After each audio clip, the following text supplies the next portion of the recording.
mista, que o Senhor possa continuar, Senhor, cuidando da vida dos teus irmãos. Se existe alguém, Senhor, aqui, que precisa, Senhor, das tuas mãos, que abram, Senhor, portas, em nome de Jesus, Pai. Se existe alguém com necessidade, Senhor, que o Senhor possa ser aquele que supre a necessidade dessas pessoas, dessa família, dessa casa, Senhor. Eu não sei aquilo que o seu irmão precisa, mas o Senhor sabe. Abençoe aqueles, Senhor, que dizimaram e ofertaram. Abençoe aqueles que vão administrar, Senhor, cada recurso que entrou e que estará entrando durante a semana. É aquilo que nós te pedimos e agradecemos. Em nome de Jesus. Amém, amém. Glória a Deus. Eu quero chamar aqui o pastor Isaías Fernandes. O pastor Isaías é lá da Matriz. Gente, hoje pela manhã ele trouxe uma palavra abençoada. Quem estava aqui de manhã? Ó, pastor, tem um monte de gente em volta aqui. Pastor, deixa Deus te usar, em nome de Jesus. Boa noite, meus irmãos. A graça e a paz do Senhor Jesus, tudo bem? É uma honra estar aqui com vocês, agora também pela noite. Estive aqui pela manhã, tive o privilégio, a oportunidade de estar aqui, trazendo uma palavra ao coração dos irmãos. E é uma honra também poder estar aqui no culto da noite. Eu tenho certeza que Deus vai falar ao seu coração. Abra sua Bíblia comigo no livro do profeta Isaías. No capítulo 43, acho que tem um mistério em Isaías aí, hein? Queria mais uma vez agradecer, pastora Gisela, acertei?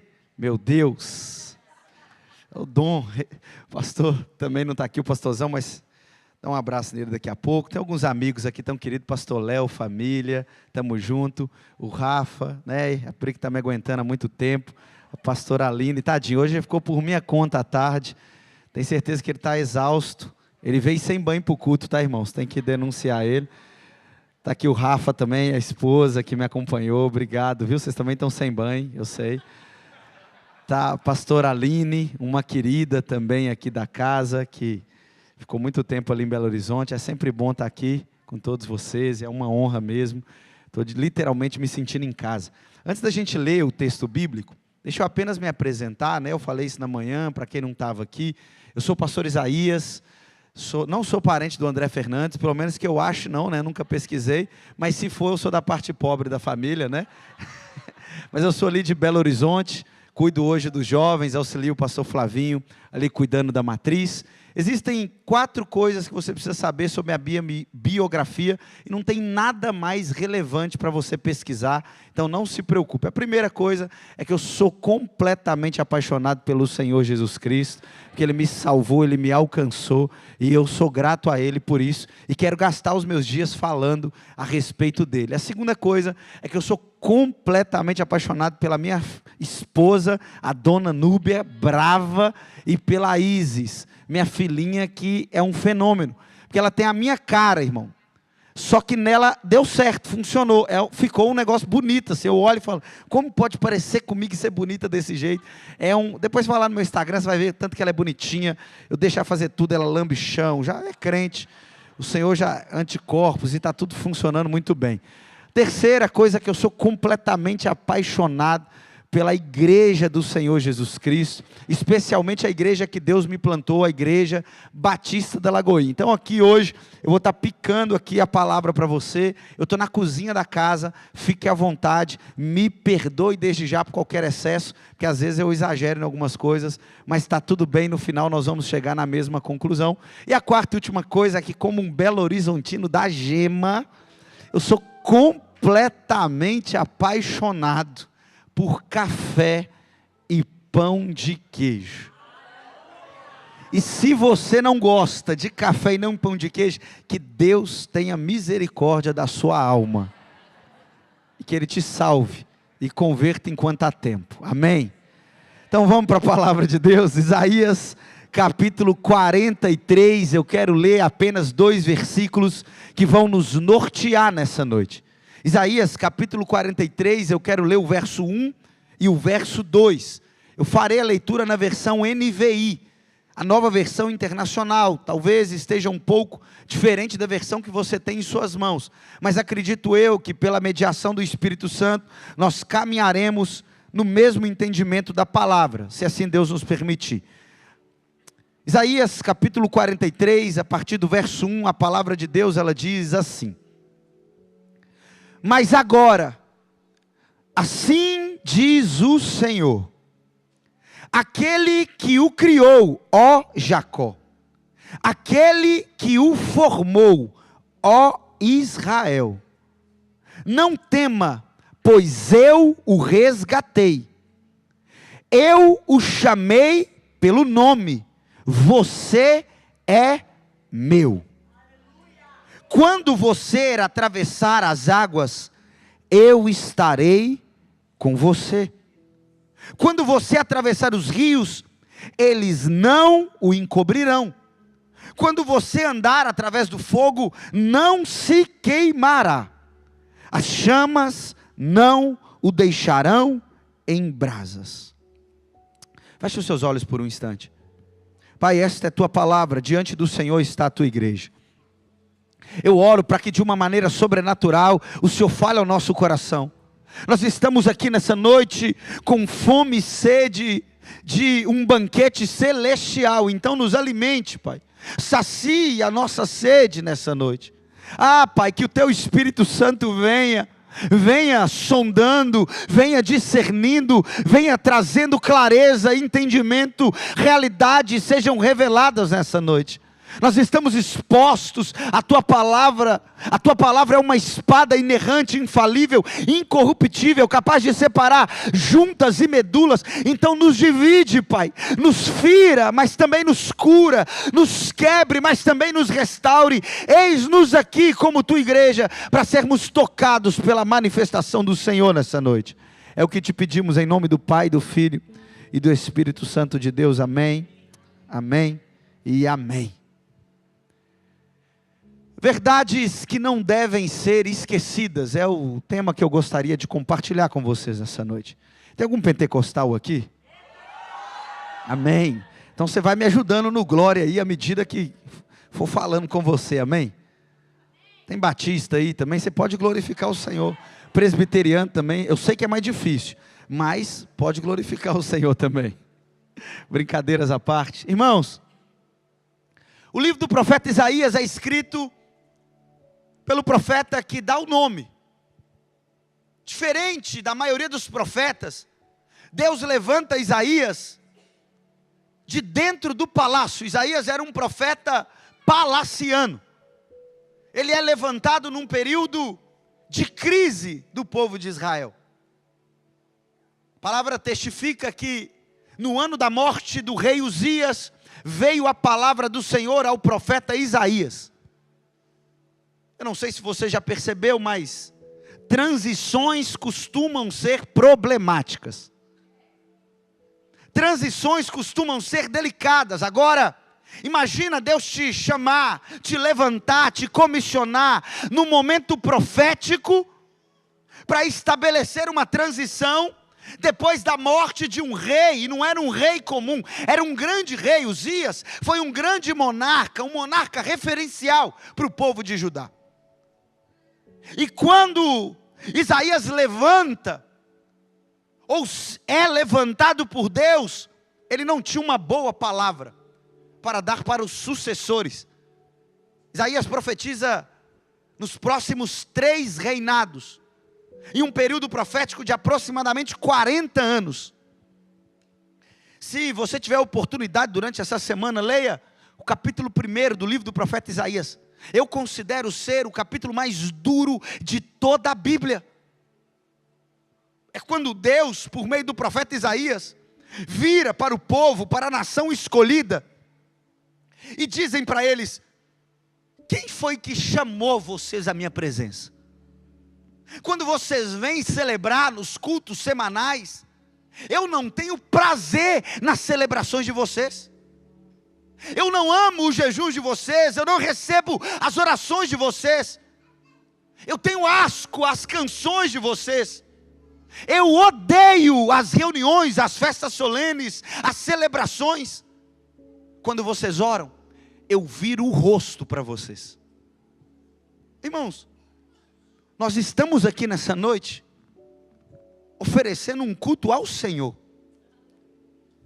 E cremos e declaramos que se Deus é por nós, quem pode ser contra nós? Agora, irmão, e se Deus estiver contra nós? Não há ninguém que possa ser ao nosso favor. E por que então isso estava acontecendo? Porque Isaías traz uma palavra duríssima. Porque o povo se esqueceu de uma verdade. Se esqueceu de uma verdade que não é relativa. É uma verdade que é absoluta. Se você pesquisar a história do povo de Israel, a história do povo judeu, eles não eram um povo que são conhecidos historicamente pela sua filosofia. Não, os judeus não estão catalogados nos livros da história por ser um povo que deixou uma tradição filosófica ao ocidente, não. Esse povo são os gregos, são eles que deixaram uma tradição filosófica ao nosso tempo. Somos nós que descansamos na filosofia helênica. Quem não se lembra na escola de Sócrates, Platão, Aristóteles? Mas não o povo judeu, não. Eles não eram referência de uma filosofia. Então do que eles eram referência? Talvez da sua construção civil. Afinal, nós lemos no texto sagrado que eles tinham uma grande muralha que cercavam a cidade santa, Jerusalém, que eles tinham um grande templo, o templo do rei Salomão. Mas irmãos, essa construção, embora fosse grandiosa, ainda era pequena demais comparada a outras grandes construções. Por exemplo, no Egito, as pirâmides de Gizé. Por exemplo, em Éfeso, na Ásia Menor, o templo dedicado à deusa Diana. O porto de Corinto, o Colosso de Rhodes e tantas outras, e sequer são mencionados nas 7 maravilhas do mundo antigo. O muro de Jerusalém e o templo de Salomão. Mas se eles não eram conhecidos pela sua filosofia, pela sua arquitetura, talvez eles fossem conhecidos pela sua capacidade bélica, de arma, o poder do seu exército. Mas quando a gente vai para os livros de história, nós não ouvimos falar que os judeus eram marcados pela capacidade de luta, não. Isso é o Império Romano. O Império Romano governado pelos imperadores, os Césares, Augustos, que se autoproclamavam deuses, divindades, que tinham uma máquina de matar em suas mãos, que onde passavam, deixavam um rastro de morte. As suas legiões, muito bem treinadas, arquitetadas, preparadas para a guerra, para a batalha. Os romanos sim, foram marcados pela sua capacidade de guerra, mas não o povo judeu. Então, pelo que o povo judeu era conhecido? O povo judeu era conhecido como o povo da presença de Deus, do próprio Deus, que habitava no meio do seu povo. E eles se orgulhavam disso. A poesia judaica fala disso.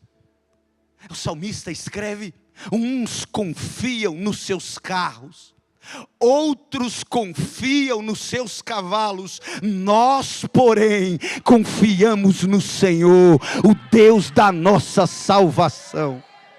Esses curvam e caem, nós nos levantamos e nos colocamos de pé. É o salmista que escreve: como a corça anseia pelas águas, assim a minha alma tem sede de ti. É o salmista Davi, depois de ver o seu filho Absalão tomar o seu trono, usurpar o seu trono e fugir para o deserto da Judeia, e lá ele clama ao Senhor. Ele não faz uma oração dizendo: Deus, restitua-me o trono. Ele não diz: Deus, coloque de novo a coroa na minha cabeça. Não, ele faz uma oração, ele diz: uma coisa eu peço, e eu a buscarei, que eu possa habitar todos os dias da minha vida na presença do Senhor. O povo judeu era marcado como o povo da presença de Deus. E nós somos marcados como o povo da presença de Deus. A capacidade da igreja não está na estrutura que ela tem, de arquitetura, se o salão é grande, pequeno, se as cadeiras são confortáveis ou não, se tem LED, se não tem, se tem parede preta, branca, roxa, amarela. Não é pela capacidade de transmissão online, pelo alcance dela, pela capacidade do ministro, irmãos, a oratória do pregador, não. A beleza da igreja, a força da igreja, a pujança da igreja, a robustez da igreja está na dependência da presença de Deus. Eu tenho convicção que agora, em Lisboa, existem inúmeros salões como esse aqui, repleto de pessoas, talvez assistindo uma palestra motivacional de um coach famoso, talvez presenciando um espetáculo de arte, talvez ouvindo uma apresentação belíssima, poesia, cânticos, arte, cultura. Mas o que nos diferencia, o que diferencia esse auditório de todos esses outros auditórios, é que aqui tem a presença de um Deus vivo, é que aqui é marcado pela presença do Senhor, meu irmão. Aleluia, aleluia, aleluia.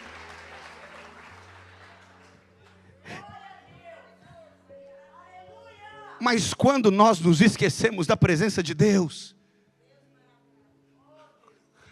a igreja começa a perder sua relevância. Quando o cristão se esquece da presença de Deus, ele começa a perder sua força. E é exatamente o que aconteceu com o povo de Israel.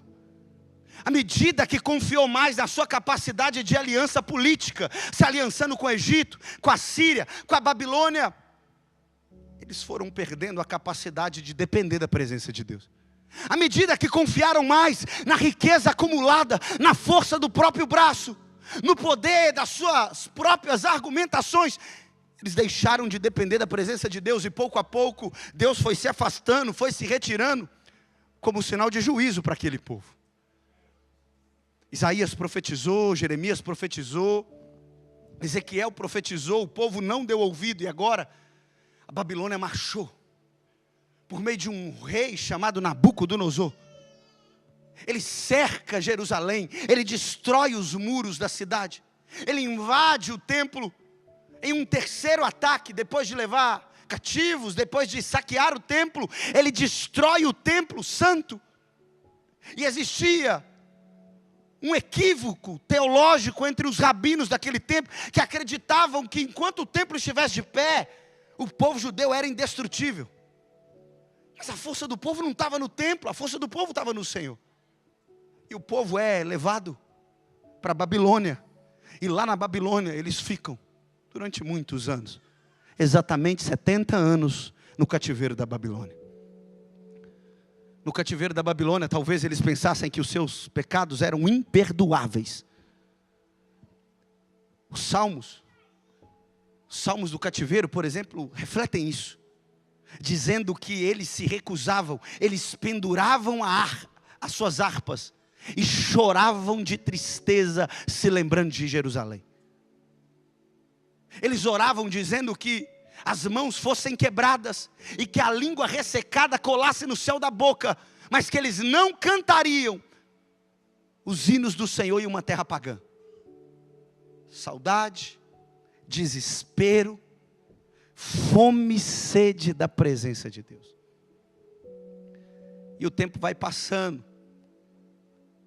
Eles tinham recebido várias promessas de que Deus não havia os deixado, que o cativeiro era apenas uma correção de rota. Mas eles tinham promessas.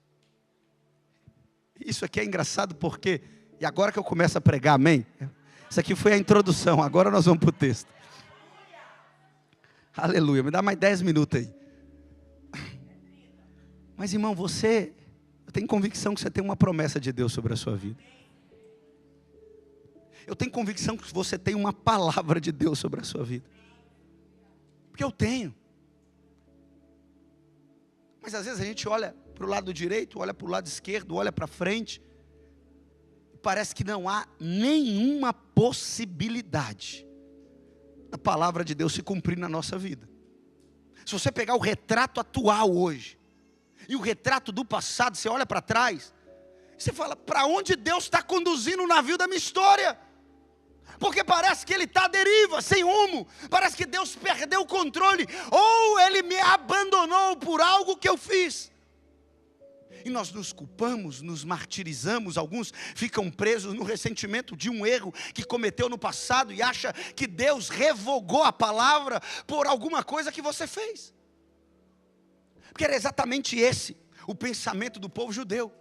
No cativeiro eles achavam que Deus havia os abandonado. As suas orações se tornaram orações lamuriosas, orações de murmuração, orações de questionamento. Ei Deus, o Senhor me abandonou, e parece que Deus estava em silêncio. Mas até que em um dado momento, eu gosto de imaginar, irmãos, Isaías escreve esse livro 300 anos antes do cativeiro, e ele está escrevendo para quem está no cativeiro. Tamanha assertividade. Agora imagina alguém como nós, no meio de um deserto, no meio de um cativeiro, no meio de um povo ímpio, no meio de um povo pagão, no meio de um povo idólatra, sem esperança, desesperado.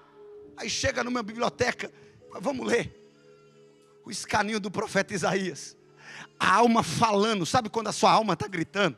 Sabe quando do lado de fora você está calado, como aqui hoje, mas do lado de dentro parece que tem uma voz gritando, eu não estou aguentando mais. E aí imagina aquele judeu abrindo o pergaminho, e ele começa a ler o pergaminho de número 43, que é o que a gente está na mão. E o pergaminho diz, mas agora, assim diz o Senhor. Aqui há uma mudança de argumento, aqui há uma mudança de direção. Até aqui, sua alma falou demais. Agora ela cala a boca, porque quem vai falar é o Senhor dos exércitos. Mas agora, silencie-se todos, porque o Senhor falará ao seu povo. Deus então começa a trazer a memória, trazer a lembrança, verdades que esse povo não deveria esquecer. E a primeira verdade ele diz, agora assim diz o Senhor, aquele que o criou, ó Jacó, aquele que o formou, ó Israel. Irmão, preste atenção. Deus nos criou. Deus nos formou. Formar fala de um ventre. Formar fala de afeiçoar alguém. Nenhum de nós aqui é um plano que deu errado, não. Nós somos criaturas, feituras da mão de Deus. Quer dizer que a sua vida continua no controle das mãos dele. Ele criou você. Ei, você não é fruto de uma relação inconsequente de jovens há 20, 30 anos atrás, não. Você não é fruto de um método contraceptivo que falhou, não. Ei, Jacó, eu te criei, é o que diz o Senhor. Ei, Israel, eu formei você, irmãos. Antes de você existir na terra, Deus já tinha decretado a sua existência no céu. Nós acreditamos num Deus que é criador, que gera, que a partir dele as coisas são criadas.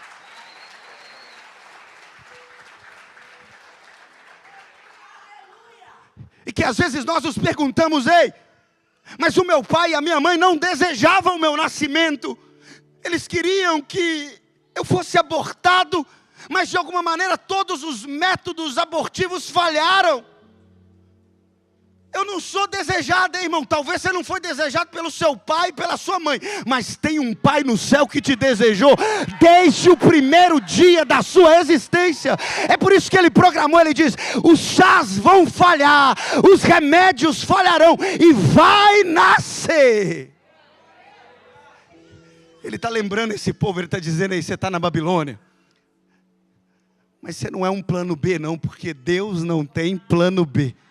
Deus não tem rascunho, Deus não tem bloco de notas, irmão. Deus não escreve nada que não seja um decreto. A sua vida foi decretada no céu. o Rei dos Reis, o Senhor dos Senhores, decretou a sua existência.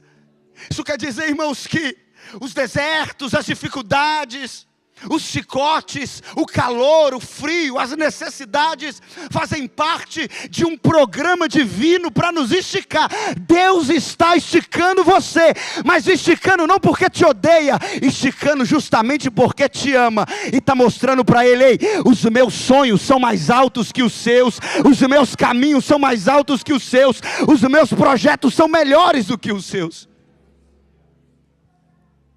E após relembrar para esse povo que foi Ele quem criou, Ele quem gerou, Ele diz para esse povo: não tema, pois eu o resgatei. Agora imagina, o judeu está no meio do cativeiro, e ele está lendo o texto, escrito há 300 anos atrás. Ele tem duas alternativas.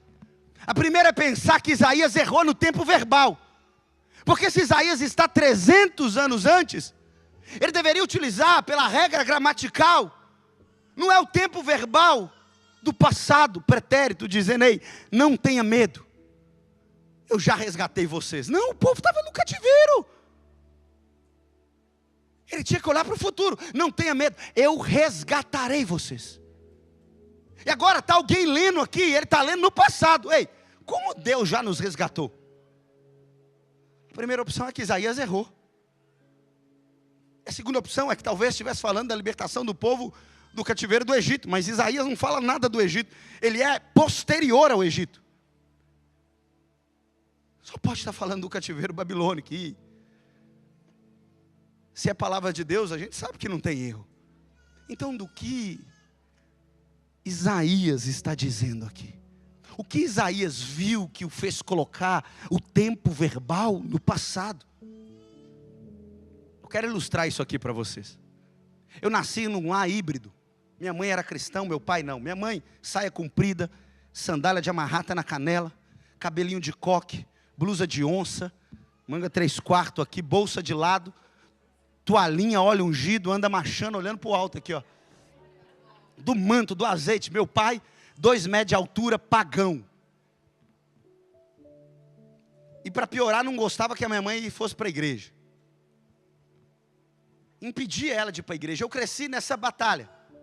Minha mãe me arrumava para ir para a igreja, e meu pai falava: não, nós vamos ficar vendo novela. Minha mãe me preparava bonitinho, irmão. Calça social até aqui em cima, blusa para dentro, cabelinho de lado, gravatinha assim, ó. Sapatinho social marronzinho.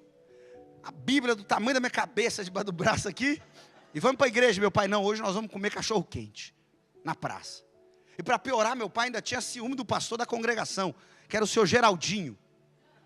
Ele tocava uma guitarrinha desafinada, tino, nino, nino, só tinha 2 dentes na boca: Cristiano Ronaldo e o Eusébio, assim.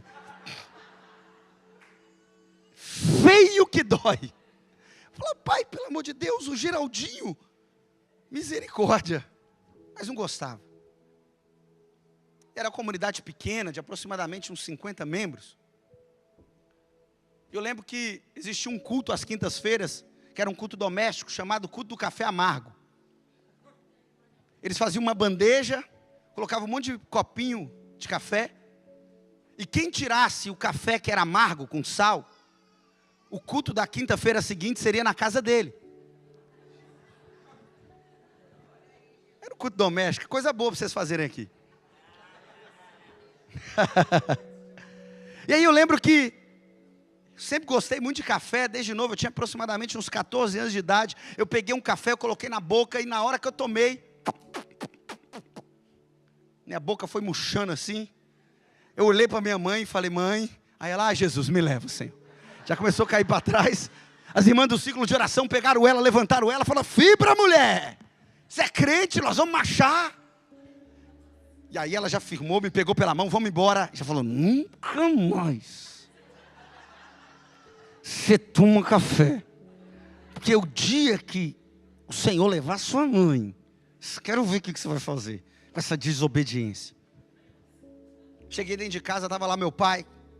Ela falou: Paulo César, quinta-feira que vem vai ter culto aqui em casa. Meu pai falou: pois bem, se entrar um cristão aqui, um crente, um evangélico, eu nunca mais ponho o pé dentro de casa. Ela: então tá bom, eu prefiro Jesus do que você. E aí, foi assim, deu a sexta-feira, meu pai trabalhava no supermercado, ele saía bem cedo, de madrugada, por volta de umas 5 horas da manhã. Eu lembro dele saindo, ele virando a esquina, as irmãs do círculo de oração com um coquezinho só olhando, já vamos lá. E entrava, e aí começava a marchar, tocando Cassiana, aquele negócio, óleo ungido. Minha casa fedia pastel frito, de tanto azeite.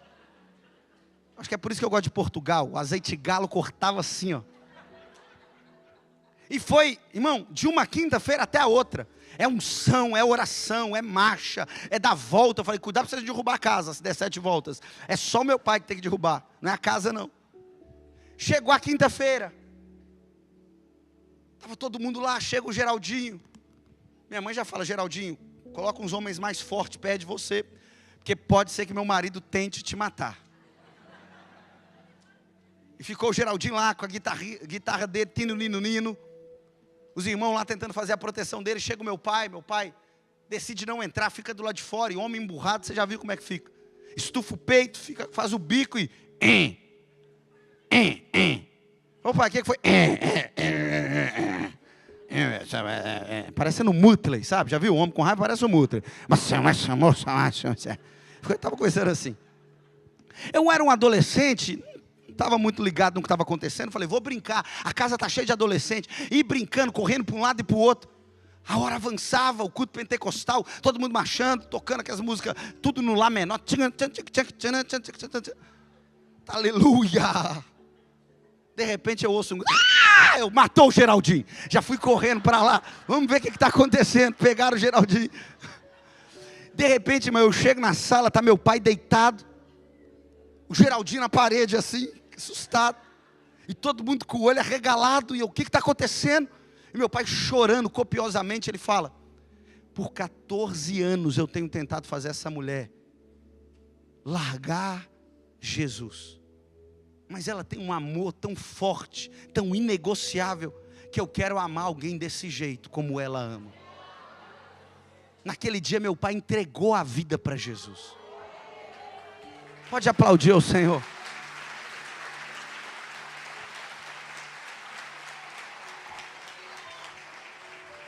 Mas calma que não é aí ainda não, irmão. Segura aí. Aí deram oportunidade para minha mãe, porque a igreja pentecostal é assim. Vem cá, dona Aparecida. A senhora está com oportunidade. Na verdade, o Geraldinho, com medo de chegar do meu pai, falou, Aparecida, pode falar aí. Fala aí, dá o testemunho.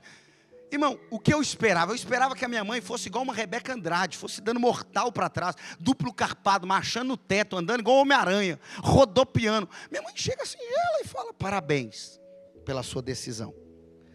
Fala, mãe, o que é isso? A senhora não vai celebrar não? Não vai se alegrar? Ela só falou para a igreja, não, eu não vou celebrar hoje. Porque há 14 anos atrás, quando o Senhor me deu a palavra que o Paulo César seria dele, eu comemorei antecipadamente a conversão desse homem. Aleluia!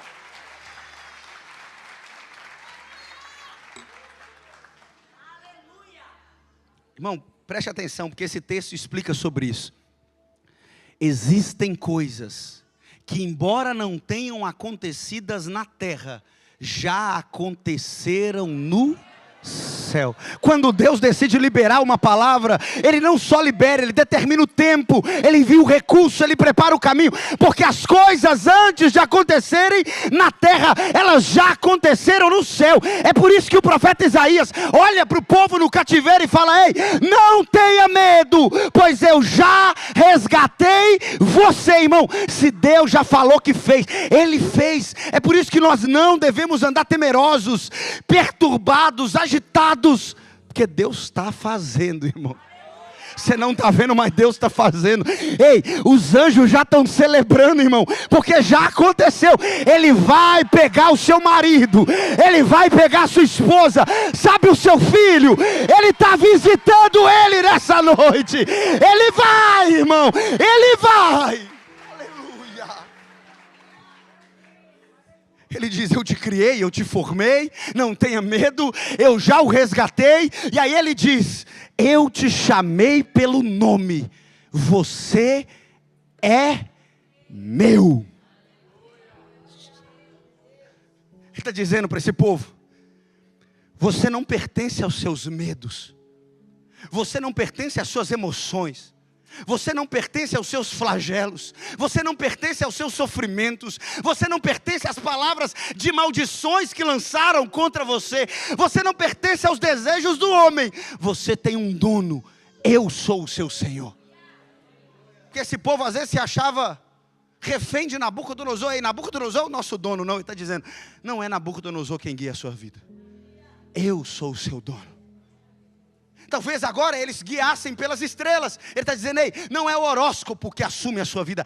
Eu sou o seu Senhor, o seu dono. Irmão, não sei se você já parou para pensar numa realidade.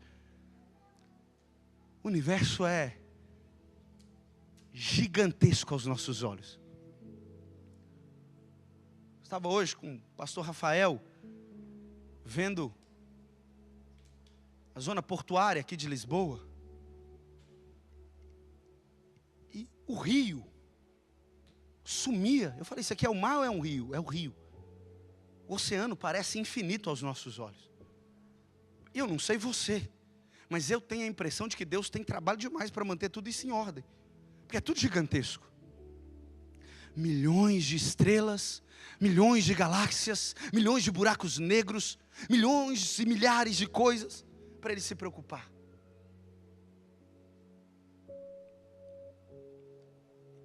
E é tão lindo esse texto, sabe por quê? Presta atenção. Se você agora,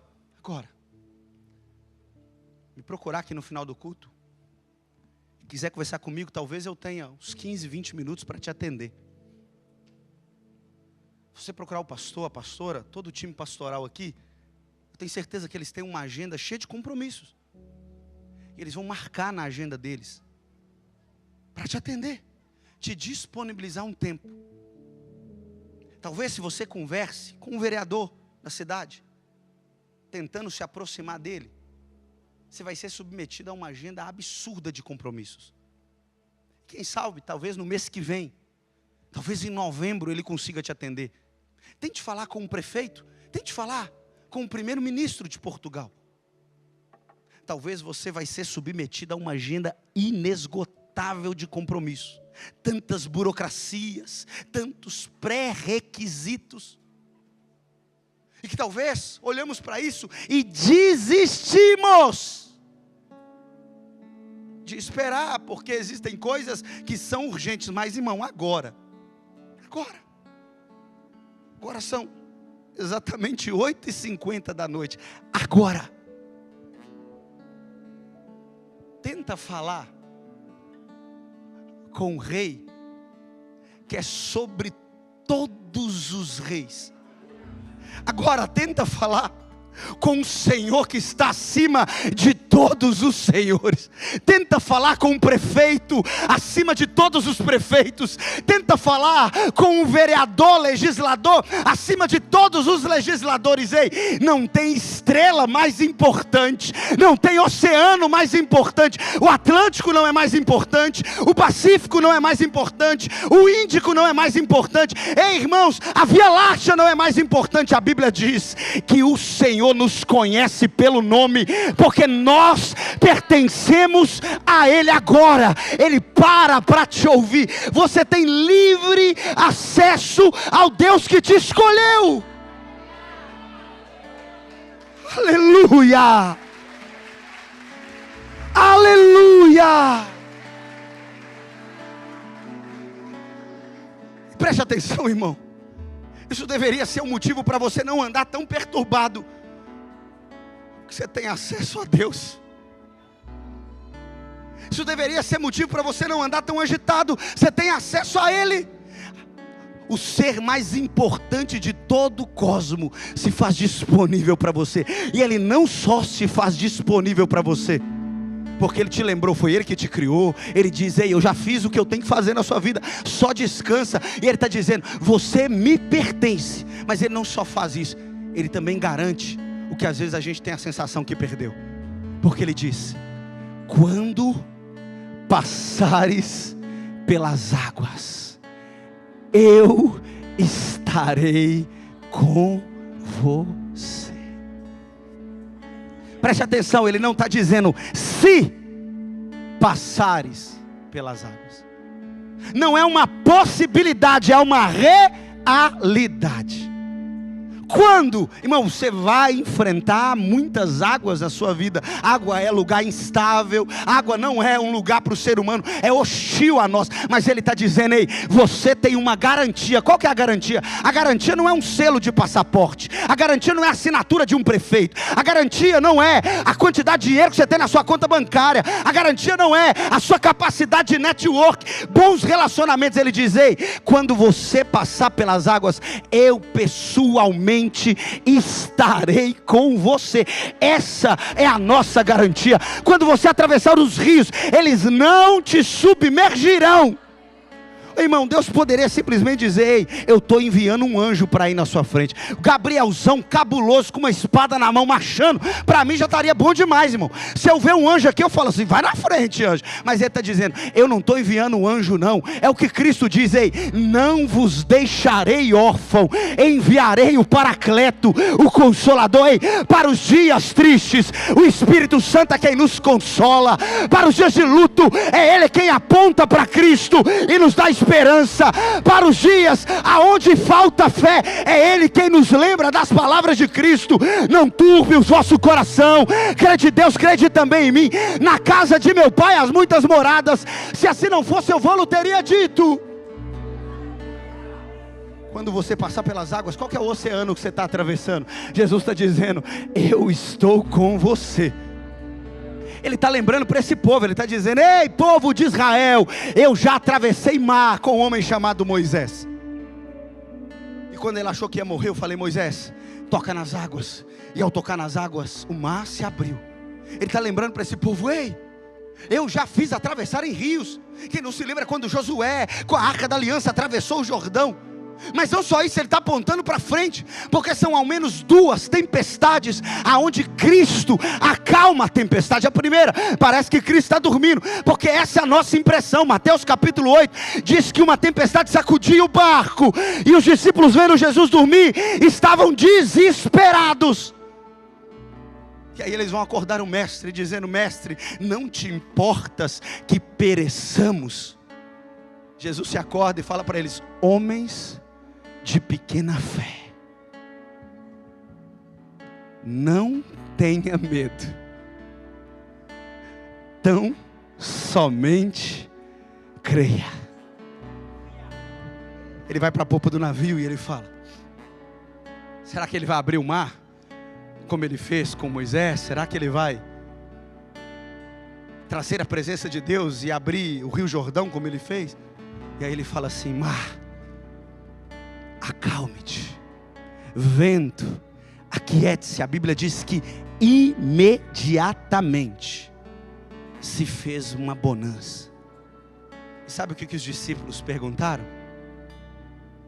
Quem é este, que até o vento e o mar lhe obedecem? Porque essa é a pergunta da nossa alma, tá? Ele garantiu, quando você atravessar o mar, os rios, eu estarei com você. Agora, quem é esse que está com você? Me dê 10 minutinhos e uma licença poética, que eu quero te apresentar quem que é esse que está com você. Ei, este é aquele que no princípio criou todas as coisas, tudo foi feito por intermédio dele, e sem ele, nada do que existe teria sido feito. Este é aquele que Abraão, no Monte Moriá, recebeu uma palavra, o Cordeiro Deus proverá. Este é aquele que disse que da descendência de Judá não se afastaria o cetro de justiça, a coroa real. Este é quem disse que aprovou o coração de Davi, coração segundo o Senhor. Este é quem todos os profetas maiores, médios, menores profetizaram a respeito dele. Quem é este? Este é aquele que na plenitude dos tempos, nascido de mulher, nascido sob a lei, veio para os seus, mas os seus não o receberam, mas a todos quanto o receberam, deu-lhes o poder de serem feitos filhos de Deus. Quem é este? Este é quem durante 3 anos andou na Galileia, na Judéia, em Samaria, angariou 12 discípulos para si, caminhou operando milagres. cegos viram, enfermos foram curados, coxos voltaram a andar, mudos voltaram a falar, leprosos foram curados de sua impureza. Quem é este? Este é que foi preso na quinta-feira para sexta-feira, na Páscoa, pelos líderes judeus que não suportavam a inveja do que Deus fazia na sua vida. Ele foi levado como uma ovelha muda na mão dos seus tosqueadores. Ele não abriu uma palavra. Ele foi colocado diante do Sinédrio, ele foi colocado diante de Pôncio Pilatos, ele foi colocado diante de Herodes, e sem ter cometido crime algum, ele é equiparado a um marginal chamado Barrabás, que já tinha matado pessoas.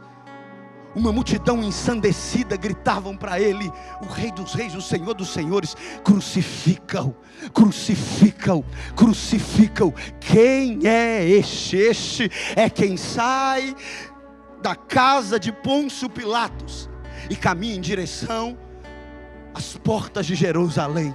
Do lado de fora, no monte chamado Caveira, Gólgota, ele é erguido no meio de dois malfeitores, humilhado, cuspido, seu corpo violado, ensanguentado. Ele olha para o pai: pai, perdoa eles, porque eles não sabem o que fazem. Quem é este? Este é quem foi moído pelas nossas iniquidades. Na cruz, o castigo que nos traz a paz estava sobre ele, e pelas suas pisaduras nós fomos sarados. Aquele que não conheceu o pecado se fez pecado por nós.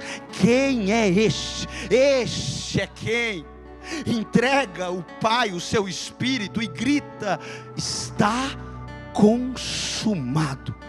Quem é este? Este é que, se não fosse José de Arimateia, ele não teria um túmulo para ser enterrado, e teria o seu corpo jogado em uma vala como um indigente qualquer. Quem é este? Este é quem é levado para um sepulcro frio, emprestado, e passa uma sexta-feira lá, passa um sábado inteiro lá. Quem é este? Este é aquele que no domingo, quando as mulheres vão ao túmulo para encontrar, esse é quem aparece dizendo para ela: porque procuram entre os mortos aquele que está vivo. Quem é esse? Esse é aquele que venceu a morte. Esse é aquele que ressuscitou ao terceiro dia. Quem é esse? Esse é aquele que diz: onde está a morte, a sua vitória? Onde está a morte, o seu aguilhão? A morte foi tragada pela vitória, o aguilhão foi tragado pela vitória. Esse é o leão da tribo de Judá, esse é a raiz de Davi, esse é a estrela da manhã, esse é o alfa, esse é o ômega, esse é o início, esse é o fim, esse é aquele que era, aquele que é, aquele que há de vir.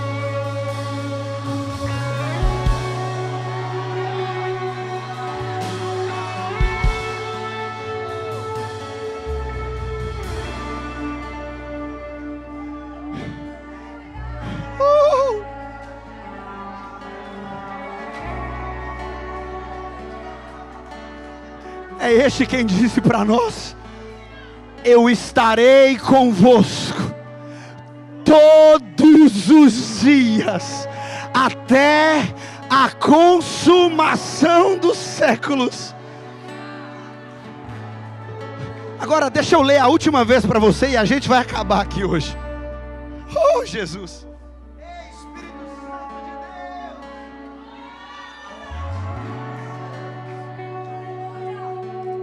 Não se esqueça dessas verdades. Mas agora sim diz o Senhor: aquele que te criou, ó Jacó, aquele que te formou, ó Israel, não tema, pois eu o resgatei, eu te chamei pelo nome, você é meu. quando passares pelas águas, eu estarei com você. Quando atravessares os rios, eles não te submergirão. Quando passares pelo fogo, ele não te queimará. As muitas chamas não os deixarão em brasas. Será que tem alguém que recebe essa palavra nessa noite? Então você pode aplaudir o Senhor. Vamos, aplauda Ele, aplauda Ele. A morte venceste, o véu tu rompeste, a tumba vazia agora está. O céu te adora, proclama a tua glória, pois ressuscitaste, vivo estás. És invencível,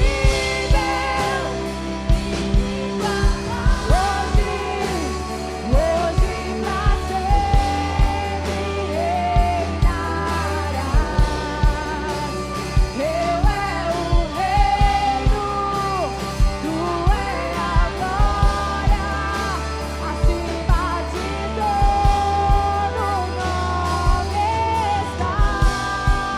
Poderoso esse nome é, poderoso esse nome é, o nome de Jesus, poderoso esse nome é, mais forte que tudo é, poderoso esse nome é, nome de Jesus. A morte venceste, o véu tu rompeste, a tumba vazia agora. Canta, igreja! Canta, igreja! O céu te adora, proclama a tua glória, pois ressuscitaste, vivo estás. Ele é invencível! És invencível, inigualável, hoje pra sempre reinarás. Teu é o reino,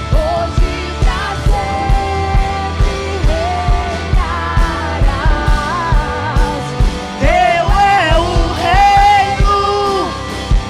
é a glória, acima de todo nome está.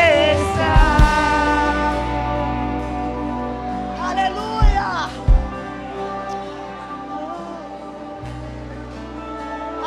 Aleluia! Acima de todo nome, Aleluia! poderoso esse nome é.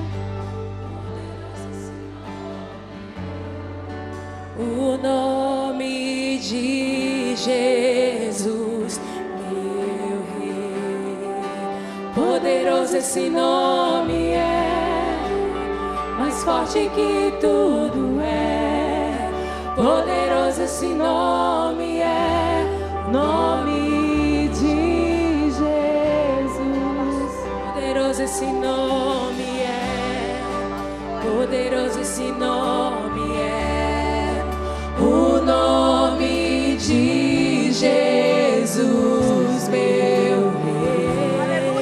Poderoso esse nome é, mais forte que tudo é. Poderoso esse nome é, nome de Jesus. A morte venceste, o véu tu rompeste, a tumba vazia agora está. O céu te adora, proclama a tua glória, pois ressuscitaste, vivo estás. És invencível, inigualável, hoje pra sempre reinarás. Teu é o reino, tu é a glória, acima de todo nome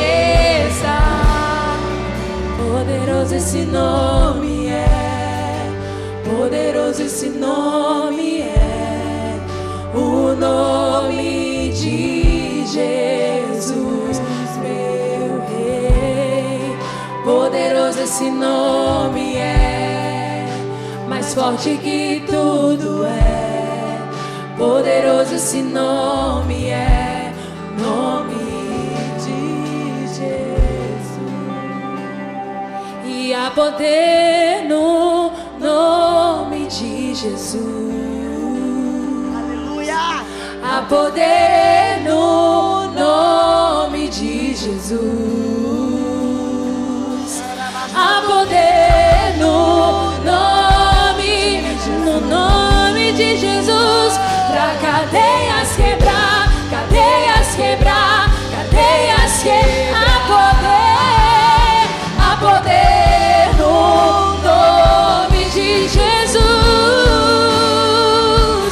Há poder no nome de Jesus. Há poder no nome de Jesus.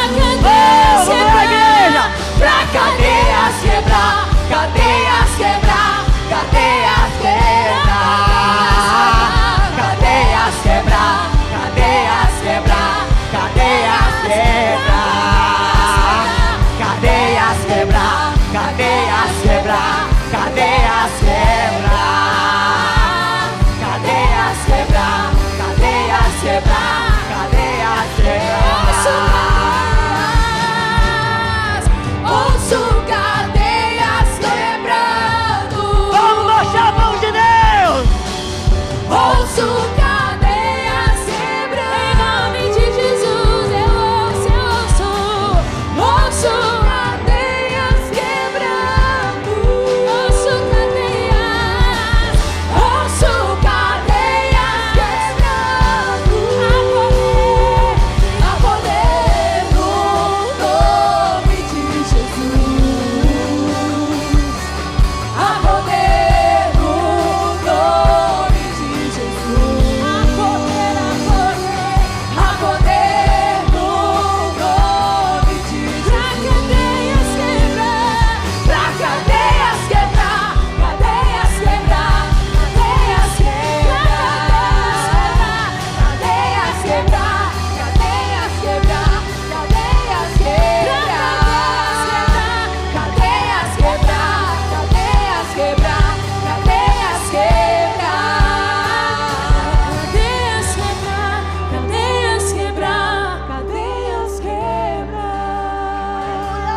cadeias quebrar, cadeias quebrar, cadeias quebrar.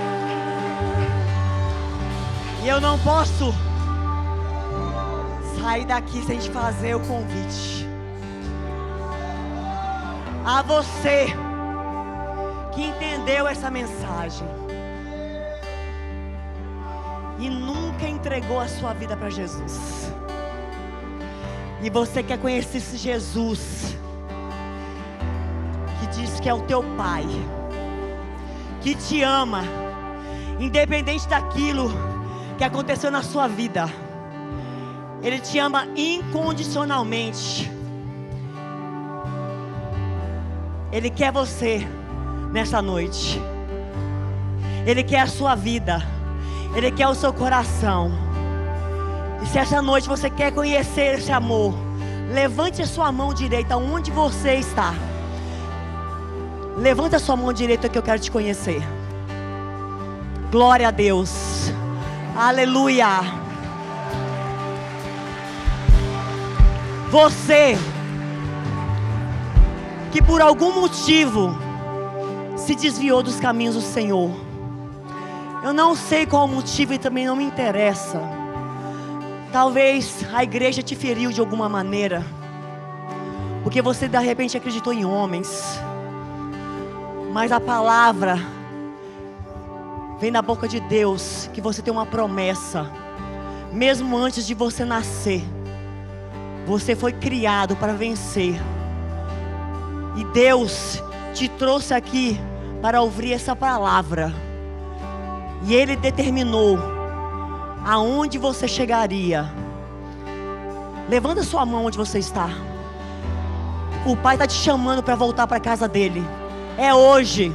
Levanta sua mão direita aonde você está. Eu quero te fazer um convite. Vem aqui na frente que a gente quer orar por você. Pergunta quem está do seu lado. Você quer aceitar Jesus hoje? Você quer voltar para a casa do Pai? Vem, nós vamos orar por você. Glória a Deus. Não resista. Ouço cadeias quebrar em nome de Aleluia. Jesus. Ouço cadeias quebrando. Pode vir. Ouço cadeias quebrando. Ouço cadeias. Ouço cadeias quebrando. Em nome de Jesus Ele está. Ouço cadeias quebrando. Ouço cadeias quebrando. Ouço cadeias quebrando. Temer por quê? Temer por quê? Se eu estou guardado por quem nunca perdeu batalhas. Seu nome é Jeová Jireh, irás prover de novo. Eu creio em ti, haja o que houver, venha o que vier, irás prover de novo. Eu creio em ti, eu não vivo do que vejo, mas vivo do que creio, irás prover de novo. Eu creio em ti. Aleluia.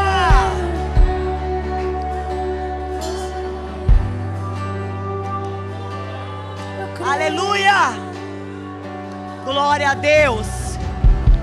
Ainda dá tempo. Eu creio. Se tem alguém resistindo no seu lugar, ainda dá tempo de você vir aqui na frente. Eu creio em ti. Ainda dá tempo de você sair do seu lugar. A tempestade, Ainda dá tempo. vento forte, não Meu irmão, minha irmã, para mim. Deus está chamando por você hoje. Em ti, meu Deus, a tempestade, Chegou a hora de sair dessa prisão. vento forte, não vão roubar a minha fé. Em ti, meu Deus, a tempestade, e o vento forte. Olha para a pastora aqui.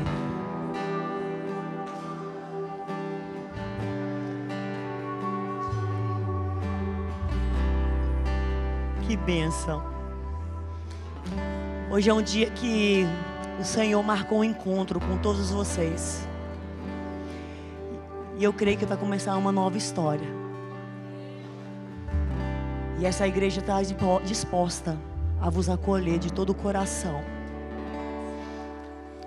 E Deus ama vocês tanto, incondicionalmente, independente daquilo que aconteceu na vossa vida.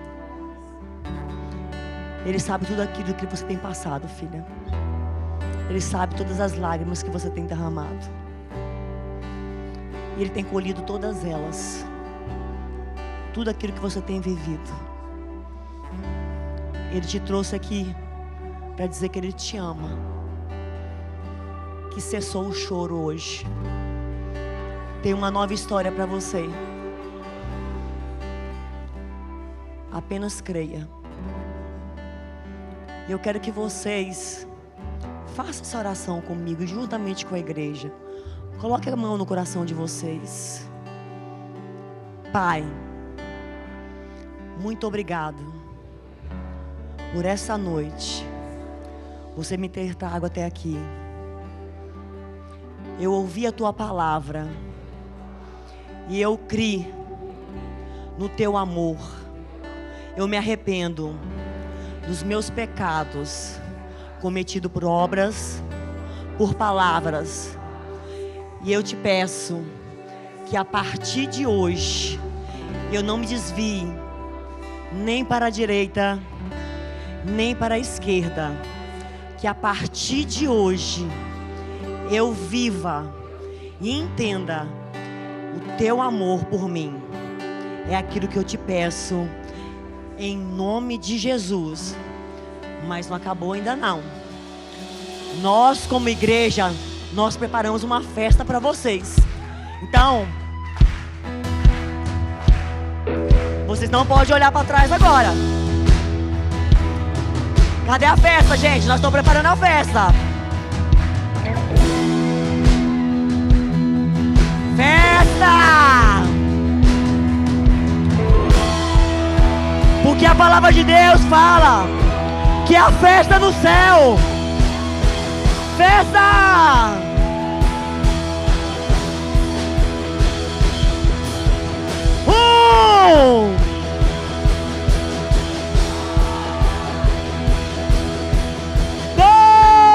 Dois, três. Somos como assim bem ajustados, totalmente ligados, unidos, vivendo em amor, a família, sem qualquer falsidade, vivendo a verdade, expressando a glória do Senhor, uma família, vivendo um compromisso do grande amor de Cristo. Eu preciso de ti, querido irmão, precioso és para mim, querido irmão.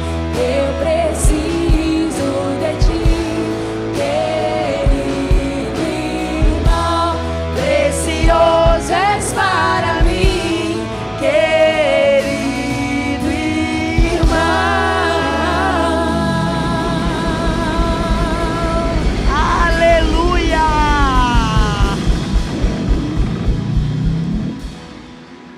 Gente, eu acho que eu fiz direitinho, né? Tá aprovado, glória a Deus. Amém, gente. Deus abençoe a vida de vocês. Pastor, muito obrigada pela tua presença.